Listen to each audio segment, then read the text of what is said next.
do Filho e do Espírito Santo. Amém.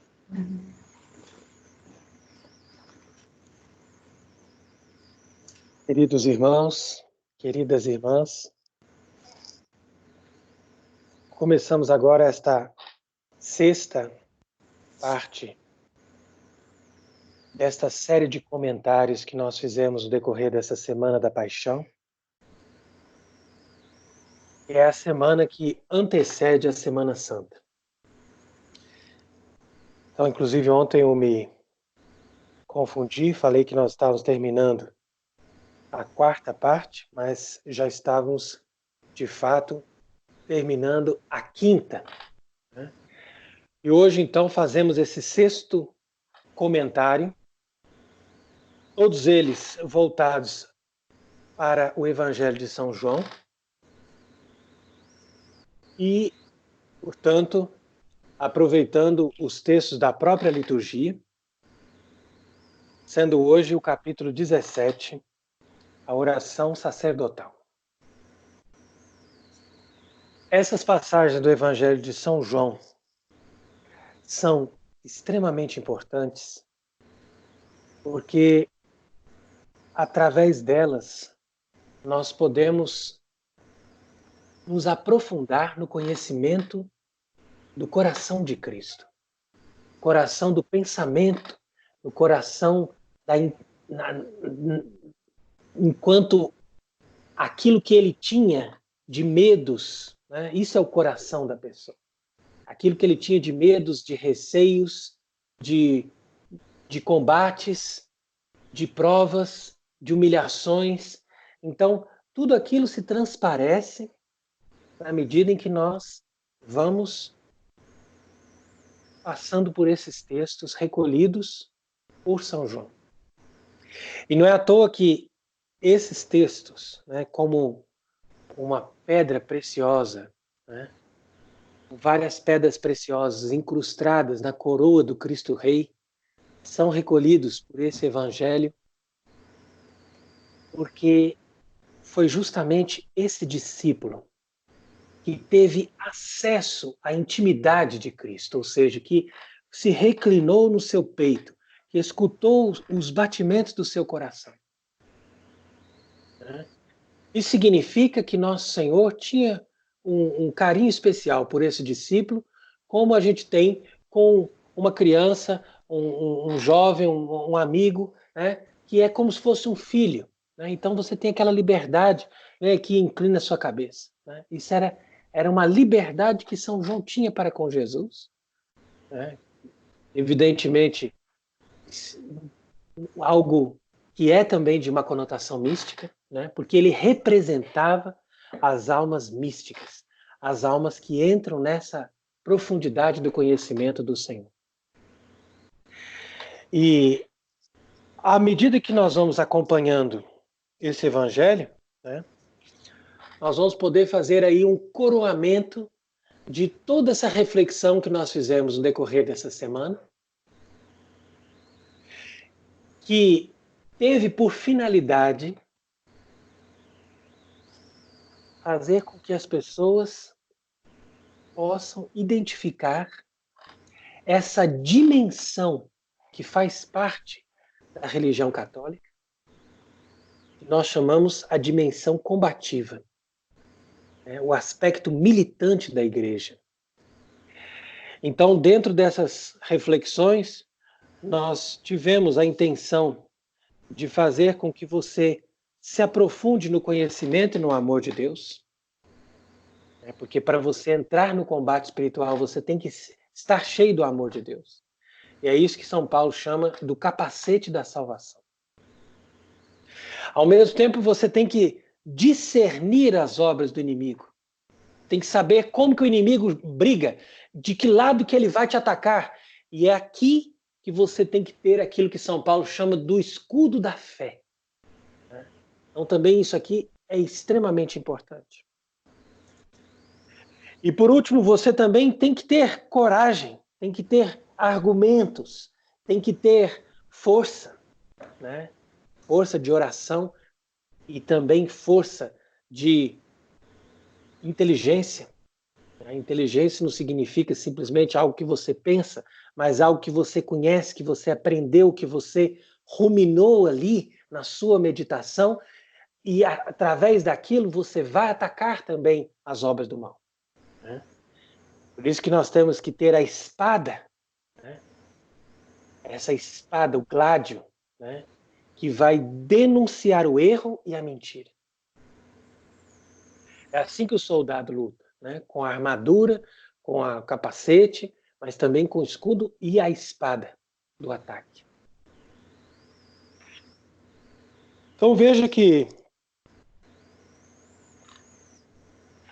nós procuramos nos aprofundar em todos esses conceitos.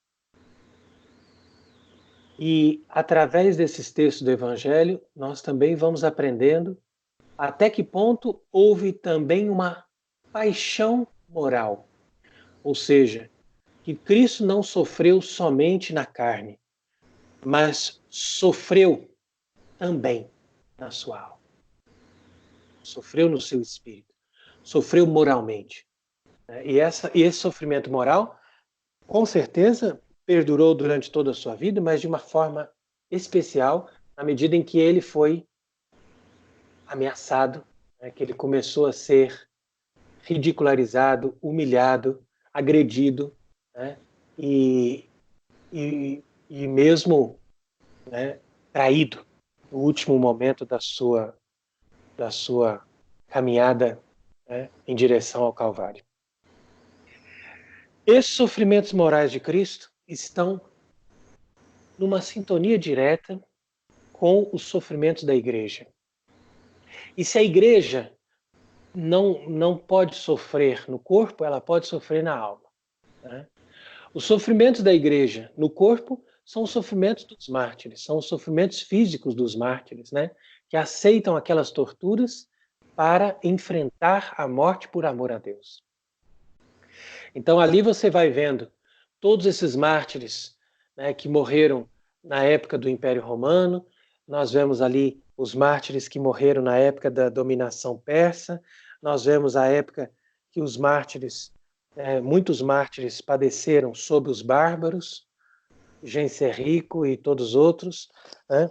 Nós vemos muitos mártires que padeceram na ocasião das querelas dos protestantes. Nós vemos muitos mártires que padeceram sob esses governos mesmo protestantes que implantaram a ditadura do protestantismo. Depois nós vemos aqueles mártires que padeceram sob as revoluções.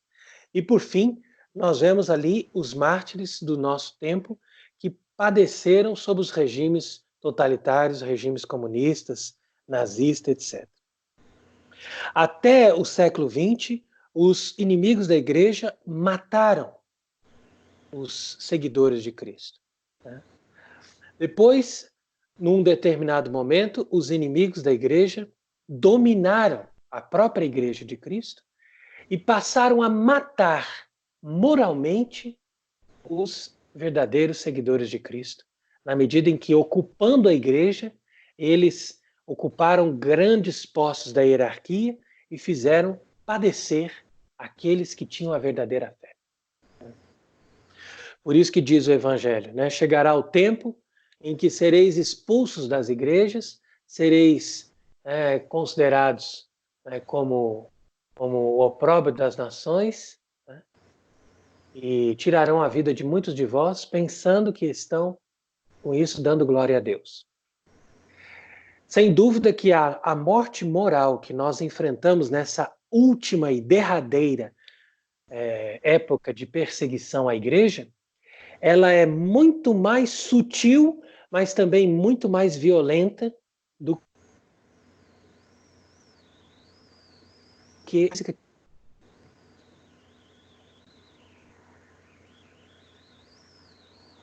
por isso mesmo que nós podemos nos dizer, de uma certa forma, bem-aventurados, porque nós estamos ali sofrendo uma perseguição, mas é uma perseguição de ordem moral. Eles não estão interessados em matar o nosso corpo, porque senão nós depois somos cultuados como mártires,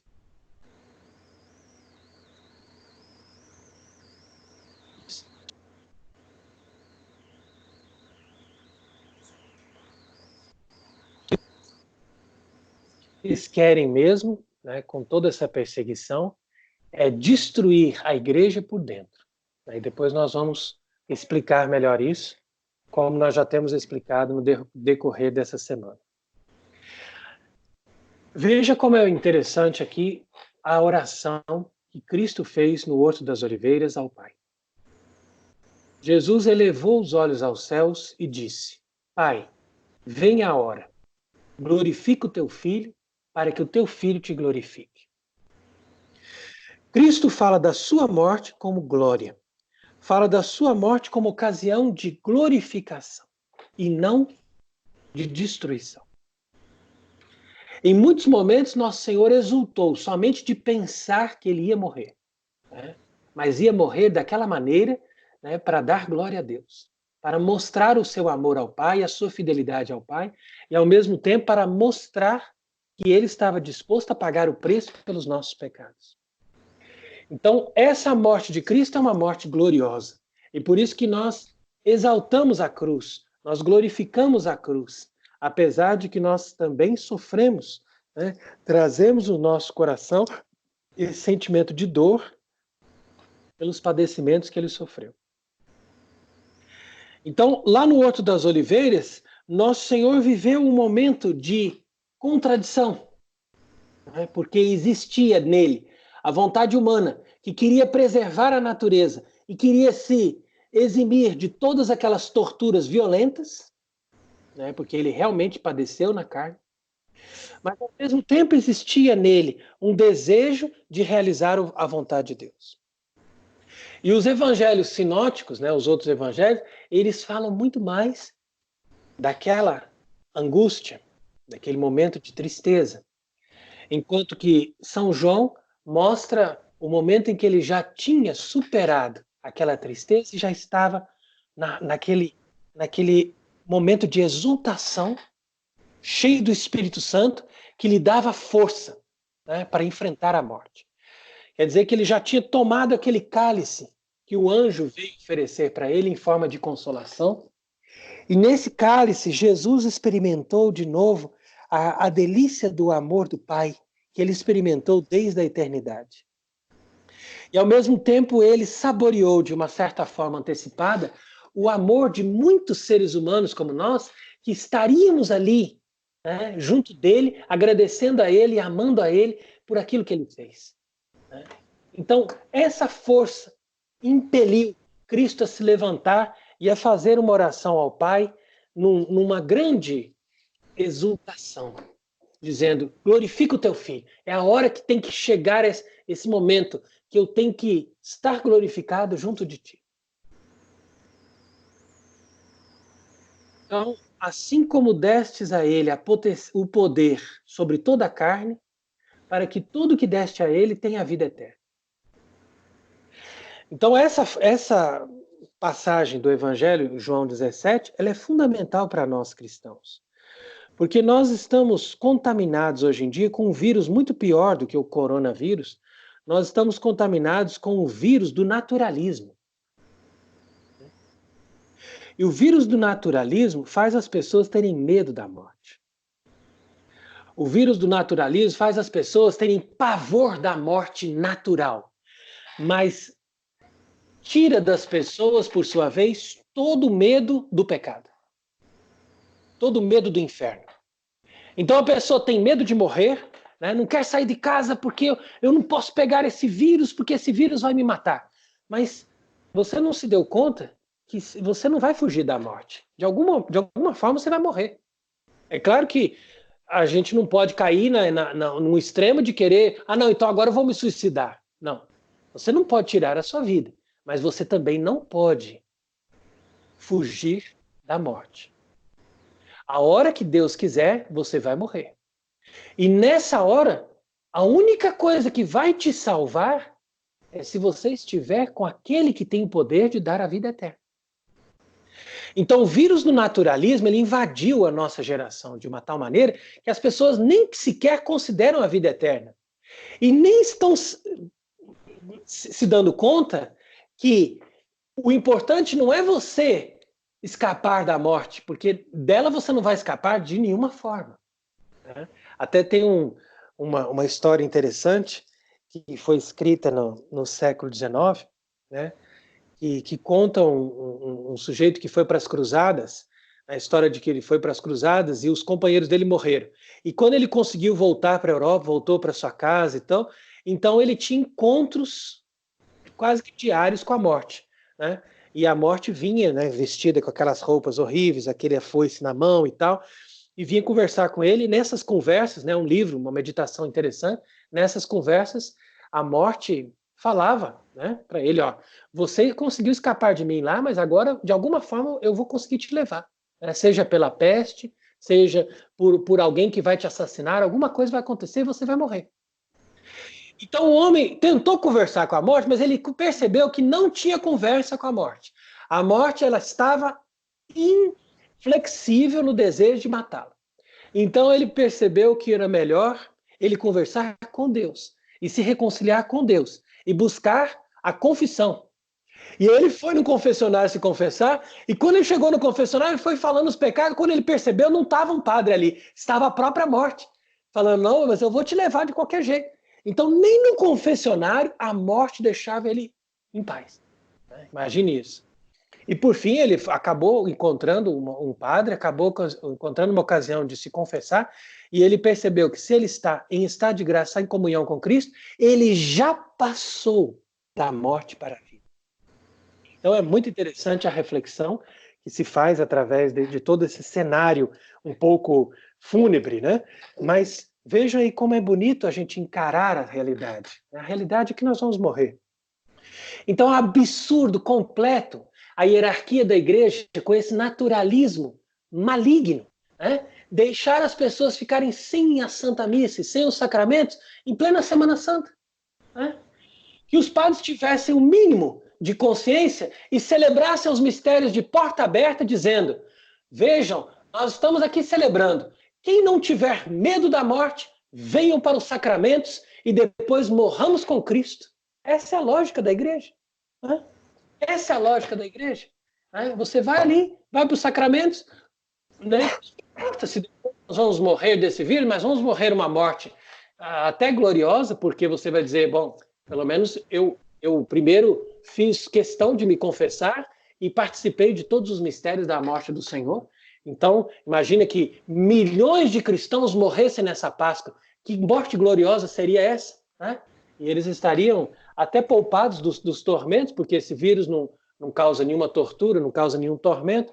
Então, não sei por que as pessoas têm tanto medo da morte, né? Sendo que a morte, para nós, ela não é um problema. O problema é o pecado. O problema é você morrer longe de Deus. O problema é você morrer sem a confissão. O problema é morrer você sem os sacramentos. Aí que está o problema. É isso que as pessoas não se dão conta. Porque aí estão contaminados com o vírus do naturalismo. E nosso Senhor diz claramente, aquele que deste para ele, para que ele dê a vida eterna. Então o Pai dá uma pessoa para o Filho, e é esse o momento da conversão daquela pessoa, e o Filho, Cristo, ele dá a vida eterna para essa pessoa. Não tem problema, você quer ter a vida eterna, Cristo vai te dar, basta você estar com ele. Agora, você estar com ele significa, pela tradição da igreja, não simplesmente crer nele, mas o ato da fé, ele pressupõe uma adesão à vida dele. E essa adesão da vida dele vem pelos sacramentos. Por isso que Cristo disse também, né? E eu darei a vida eterna, né? Porque ele dá o sacramento. O sacramento é a própria vida eterna que ele comunica. É a própria vida eterna que ele comunica para nós.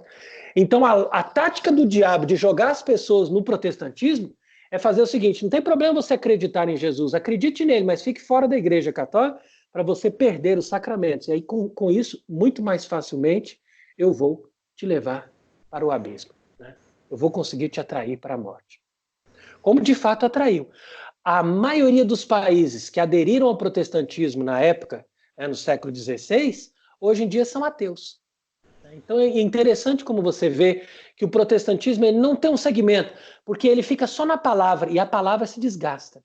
Mas o sacramento torna a palavra viva. Né? O sacramento atrai o Espírito Santo e entra em comunhão com Cristo. Né? Então veja a importância de nós estarmos também saindo daquela tentação de uma religião individualista. Porque essa religião individualista não é outra coisa senão o protestantismo. E é o que está também contaminando a Igreja Católica hoje, o individualismo. Esse é o segundo vírus que contaminou a Igreja para levar a Igreja a padecer essa doença toda. Né? Porque a apostasia ela é uma doença. Né? É como uma pessoa que está esvaindo o sangue. Até a gente escreveu uma vez um comentário sobre aquele texto do Evangelho, daquela mulher que estava com hemorragia e o sangue dela estava escorrendo. E Cristo foi lá e curou. Mas ela simplesmente encostou na aba da túnica de Cristo e ela ficou imediatamente curada da hemorragia. Pois essa mulher representa a igreja e essa hemorragia representa a apostasia da igreja no tempo atual.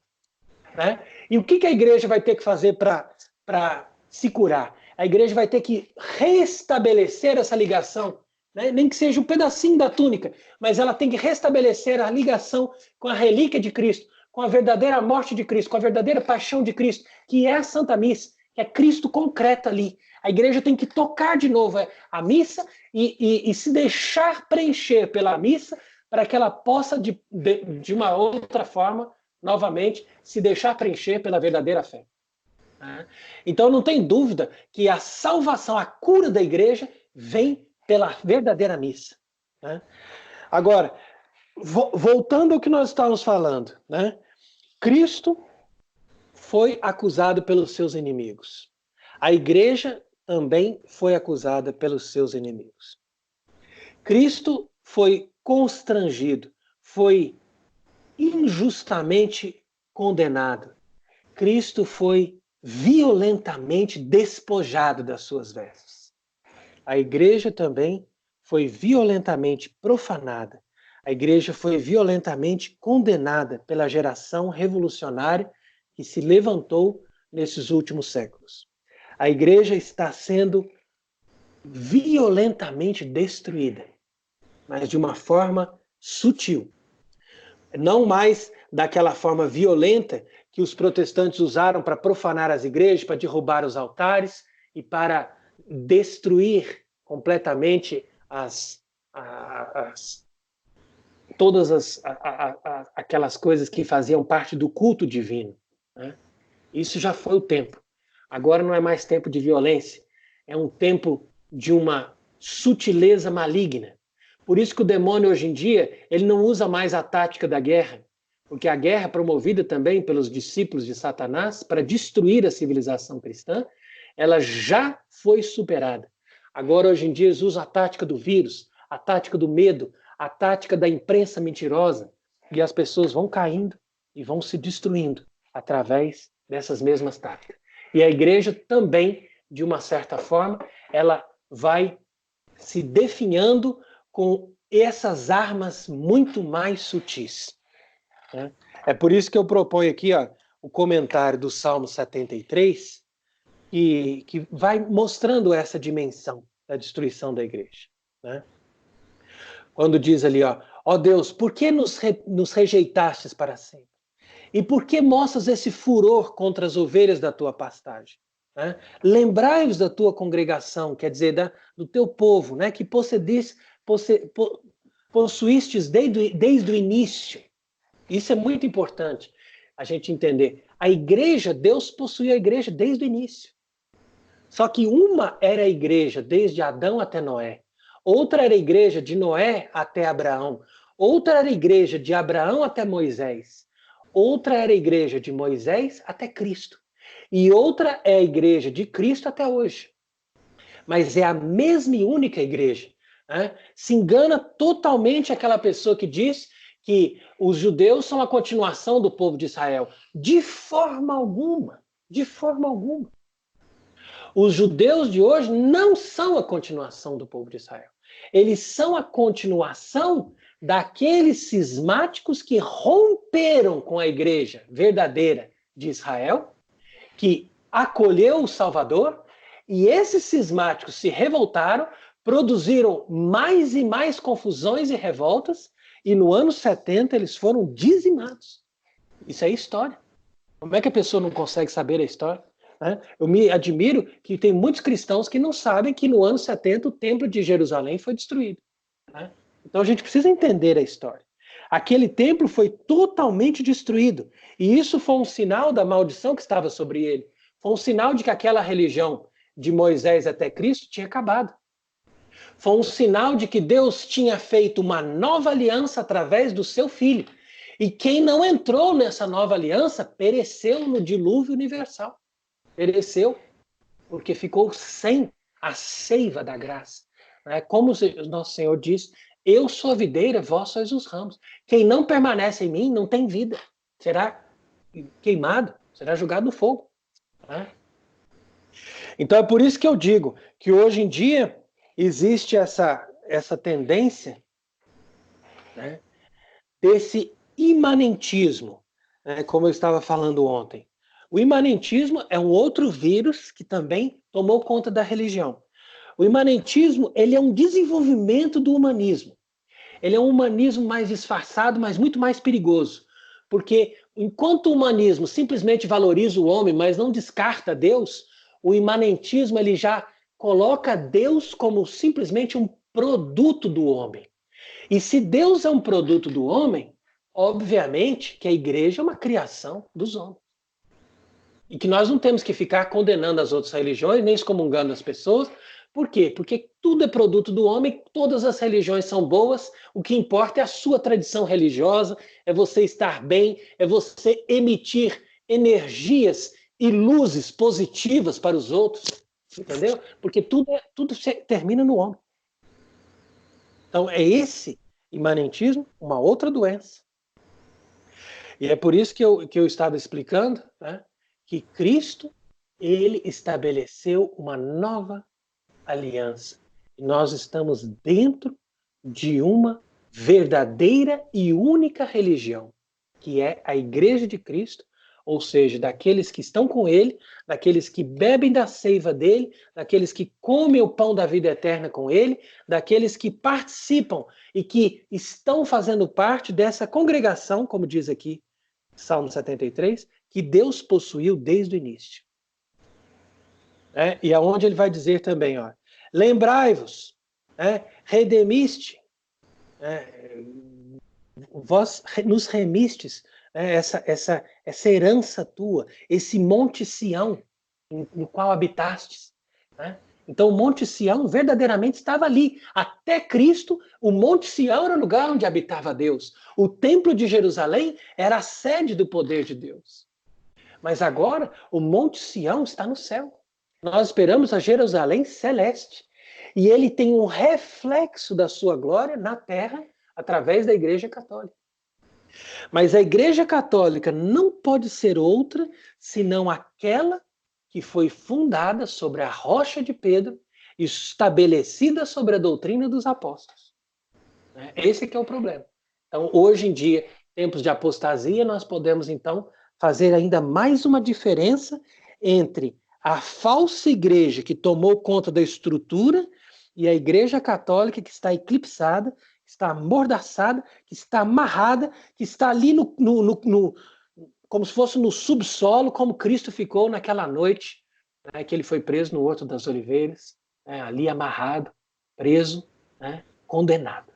Ali você não pode sair, a não ser que seja para morrer de uma vez. Então aqui a oração do Salmo 73 vai continuar. Levai-nos as vossas mãos, veja quantas coisas malignas acontecem no santuário. O santuário começa pela nossa própria alma, quando a gente cai no pecado. E esse santuário faz parte do todo o corpo místico da igreja. Então continua o Salmo, No meio das tuas solenidades colocaram os seus sinais, colocaram as suas bandeiras. E aí que eu estou dizendo, as bandeiras do naturalismo, as bandeiras do liberalismo, as bandeiras do imanentismo, essas bandeiras, essas heresias é que se colocaram lá dentro, no meio do santuário. Eles eram como se fossem lenhadores derrubando uma floresta. E ali não tinha quem suspendesse. Colocaram fogo mesmo no santuário e profanaram o tabernáculo do vosso nome. E eles diziam, façamos calar todas as festividades de Deus na terra. Façamos calar. É o que aconteceu hoje. A nossa Semana Santa esse ano é uma Semana Santa perdida, uma Semana Santa calada. Né? E ainda tem muitos padres que dizem assim, não tem problema, você pode celebrar muito bem a sua Semana Santa assistindo no seu ecrã da internet, na sua tela da internet, você vai assistir as missas que nós vamos celebrar. Mas isso é uma profanação. Você não pode colocar uma missa na internet. E a pessoa tem que compreender que uma missa pela internet não vale absolutamente nada. É muito melhor você parar tudo e ficar fazendo a sua oração. Mas é isso que eles querem. Eles sabem que essa missa não está tendo efeito para aquela pessoa, mas eles querem que a pessoa acostume com missas pela internet. Né? Porque é assim que nós vamos tirar das pessoas a possibilidade de receber Cristo verdadeiramente pelo sacramento. Essa é a tática. Missa pela internet. Ótima tática do demônio. Né? E vamos fazer calar todas as festas de Deus na terra. Esse é o grito do Salmo 73, dos revolucionários, dos inimigos de Deus, pois esse grito, nesse ano de 2020, está muito bem sucedido. Né? Já não vemos os nossos sinais, já não temos mais profetas, ninguém sabe até onde vai isso, até onde o inimigo vai profanar e vai vencer sobre o vosso nome. É aquela frase famosa do Evangelho de São Mateus, né? As portas do inferno não vão prevalecer contra ela. Mas não significa que as portas do inferno não vão entrar dentro dela. Prevalecer é outra coisa. Prevalecer significa que Jesus está prometendo que a igreja não vai ser totalmente destruída. Né? Ela vai ainda restar, mesmo que seja pouquinho, mesmo que seja aquele pequeno rebanho, mesmo que seja aquela proporção mínima, né? Mas a verdadeira fé vai estar ali, mas de uma forma tão sutil e tão escondida, a ponto do Senhor dizer, quando o Filho do Homem voltar, encontrareis fé sobre a terra? Quer dizer, a fé vai estar tão dizimada que as pessoas podem dizer, já não tem mais, entendeu? Não tem no Papa, não tem nos bispos, não tem na estrutura da igreja, a fé acabou. E para quem ainda se levantar dizendo que eu não tenho razão de dizer isso, né, e dizendo que não, que nunca existiu isso, que a igreja não está infiltrada, que a igreja não tem crise, que a igreja está ótima, simplesmente existem alguns membros que não estão indo bem, ou é o Papa Francisco que está com problema. Não, o problema é muito mais grave do que o Papa Francisco. O problema é toda uma estrutura em estado de apostasia, por consequência de muitos anos de infiltração dos inimigos, homens mentirosos que entraram e foram destruindo, como está descrevendo o Salmo 73.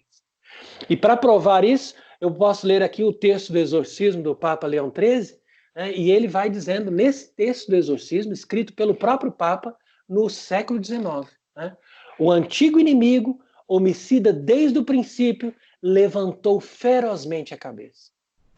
Disfarçado de anjo de luz, seguido por uma multidão de espíritos malignos, invadiu o mundo inteiro para apoderar-se dele e desterrar o nome de Deus e de seu Cristo, para destruir, matar e entregar à perdição as almas destinadas à coroa da glória eterna.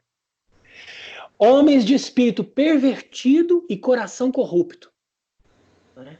Com eles, o dragão maligno, né, levantou uma torrente de lama impura, como diz lá o Apocalipse 12, né, para afundar a mulher, a igreja. E ali jogou o veneno da sua malícia infernal, o espírito de mentira, tá vendo que eu estava falando das mentiras históricas? Né? De impiedade e de blasfêmia. E o sopro envenenado da imundície de todos os vícios e de todas as abominações. Isso aconteceu no decorrer desse tempo em toda a sociedade. E aí veio, os inimigos cheios de astúcia têm acumulado de opróbrio e amarguras a igreja, esposa do Cordeiro Imaculado, e lhe deu a beber absinto. Absinto é aquela bebida que você bebe e fica meio tonto, fica sem capaz de reagir. Assim ficou a igreja. Como eu estava descrevendo nessa figura. A esposa imaculada do Cordeiro ficou ali no porão, presa, amordaçada, né? Enquanto que essa falsa esposa adúltera tomou conta da casa. E por que ela é adúltera? Porque ela está na idolatria. Você lê todo o Antigo Testamento e você vê, não tenhais outros deuses diante de mim. E se você tem uma igreja que permite um culto a um Deus falso dentro dos seus jardins, você vai dizer que isso não é idolatria? Você vai dizer que isso não é adultério? Né? E aí continua o Papa. Sobre seus bens mais sagrados, eles impuseram as suas mãos criminosas para a realização dos seus ímpios desígnios. Lá mesmo, no lugar sagrado onde está instituída a sede de São Pedro e a Cátedra da Verdade para iluminar os povos, ali mesmo foi instalado o trono das abominações da sua impiedade, com o seu desígnio iníquo, de maneira que, ferido o pastor, as ovelhas fossem dispersas. Então aqui já diz tudo. Se você quiser, procure aí na internet, Exorcismo do Papa Leão XIII, você vai ter esse texto para provar que o que eu estou falando é verdade.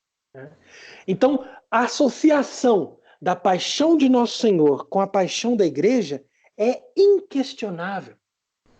E a desorientação e as negações de Pedro naquela noite, né, foram exatamente o que aconteceu, né, foram exatamente reproduzidas nas negações dos últimos papas, né, de toda a doutrina, de toda a verdade revelada que Nosso Senhor depositou no seio da sua Sagrada Igreja.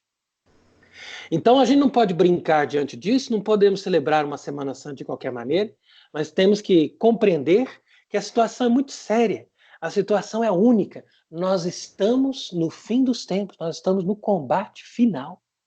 E é nesse combate final que você tem que se apoderar desse conceito, dessa lógica de batalhar pela sua fé e não ficar com medo de um vírus que vai matar o seu corpo. Tenhais muito mais medo daquele que pode jogar o corpo e a alma no inferno. E por isso que Nosso Senhor continua aqui na sua oração, né, no Horto das Oliveiras. Glorifica-me, Pai, com a glória que tendes junto de ti mesmo. Porque eu manifestei os teus homens, o teu nome aos homens. Eu te dei a conhecer ao mundo. Né? E aqueles que me destes, né, eles guardaram a minha palavra. E agora eles sabem, né, de tudo aquilo que me destes. Né? Então veja aí como Cristo ele faz questão, na sua oração, de elevar ao Pai, né, a sua prece pela igreja, por aquele que ele chama aqueles que me deste. É a sua igreja. Né? É a sua igreja.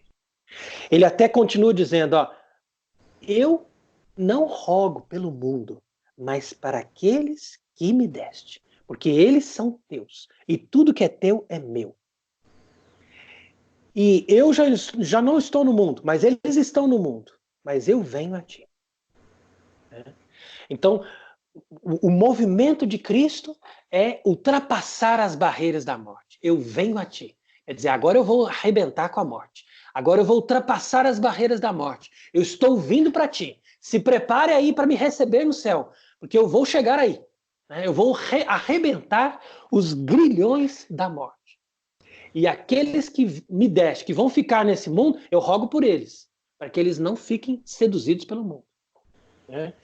Então veja que a oração de Nosso Senhor é pela sua igreja. Durante essa semana nós acompanhamos esses 3 momentos, né, vamos dizer, de discussão. Primeiro, as discussões entre Cristo e os seus inimigos. Né, chegaram ali num ápice, né, não tiveram acordo, porque Cristo disse, olha, não tem o que fazer, se vocês não acreditam, não acreditam, mas eu sou. Quer dizer, eu sou Deus. Eu sou Deus junto com o Pai. Acabou. Quem não acredita nisso, não tem salvação. Segundo momento, foi o evangelho de ontem. Os inimigos discutindo entre si. O que nós vamos fazer? Ele faz sinais e ele diz que é Deus. Vamos acreditar nele? Não, vamos matá-lo. E aí é onde que eu fiz também, apresentei ali essa relação com a igreja. A igreja mostra claramente que ela é divina, mas, né, ela condena o mundo. Ela condena a nossa revolução.